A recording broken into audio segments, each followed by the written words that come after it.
Hi, I'm Kayla. Hi, I'm Allie. Hi, I'm Taylor. When I mention my love for running to my best friend, she cringes at the idea of it. Recently, I convinced her to go running with me. Our blissful run was quickly turned into a wine fest by my friend. She complained about her aches and pains, how she was hungry, thirsty, and I could go on and on about what she said and how she felt. When most people hear the topic of running, they cringe and think that it is something that is horrible. However, I believe that running is beneficial not only to your physical body, but to your mind, spirit, and soul. Today, I'm going to present 3 topics to you regarding running, and they include basic healthy nutrition, the proper running form, and endurance and strength. The information presented to you today has been found by credible sources, 2 books titled Women Who Run by Shanti Sawinski and Alberto Salazar's Guide to Running, and also an online source, runnersworld.com. Let's begin our running adventure by going over some basic nutritional facts and information on how to be a better runner. The first and foremost important thing that you need as a runner is water. You need to be fully hydrated before, during, and after you run. There are a few ways to know if you are hydrated. The best one that I've found is by observing your urine. If your urine is a dark yellow color, then you are probably dehydrated. And if it is completely clear, then you are probably overhydrated, which is becoming more and more common, and people have even died from being overhydrated. The best color you want your urine to be is pale yellow. That is the ideal color.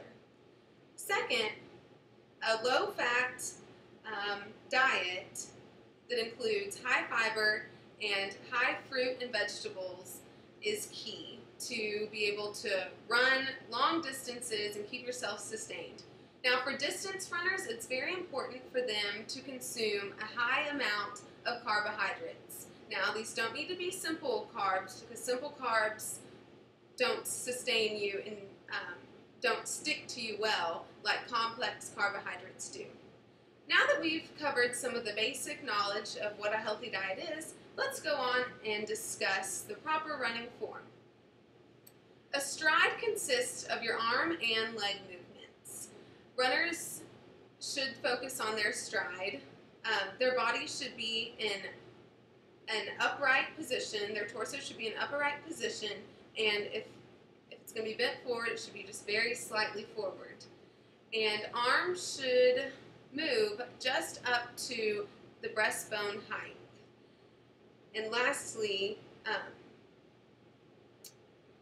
the next important thing to focus on would be a runner's stride. It's very common for runners to overstride, and that is when a runner is trying to increase their speed by lengthening their stride, which can in turn damage their tendons and in fact slow them down. So it is important to place your foot right underneath your hip, right under your weight, instead of reaching out too far. That's when you will have injuries.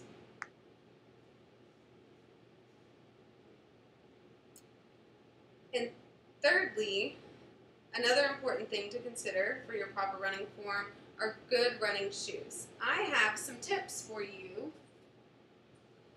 on what you should do and think about when you're buying your running shoes. First, seek professional advice at a specialty running store. Second, wear the same type of socks you'll wear when running. Third, don't be afraid to admit you're a beginner. A lot of people at stores do want to help you and are really excited to help you with this sport. Fourth, make sure your shoes fit snugly. And fifth, don't let flashy high-end or bright colors lure you into buying a shoe that doesn't feel right on your foot. These are great tips to help you buy a good shoe so you can perform proficiently. And lastly, breathe in through your nose and out through your mouth.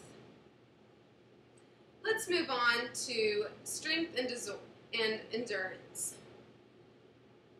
Strength training or muscle training isn't as necessary for runners. However, it is good because it does help their running ability, and it also prevents injuries because your muscles are strong. Second, when you start your program, slow down and go at a gradual pace. Don't try to run 7 miles on the first day when you've never ran any time in your life. Third, listen to your body. It's good to have a mind over matter type of mindset. However, you need to listen to your body, and if it is hurting, you need to stop. Now let's end this presentation by going over the three basic concepts of running. You need to have a healthy diet, a good running form, and you need to strive for strength and endurance. These three components will really help a runner succeed in their pleasure running, race running, and just overall running exercise.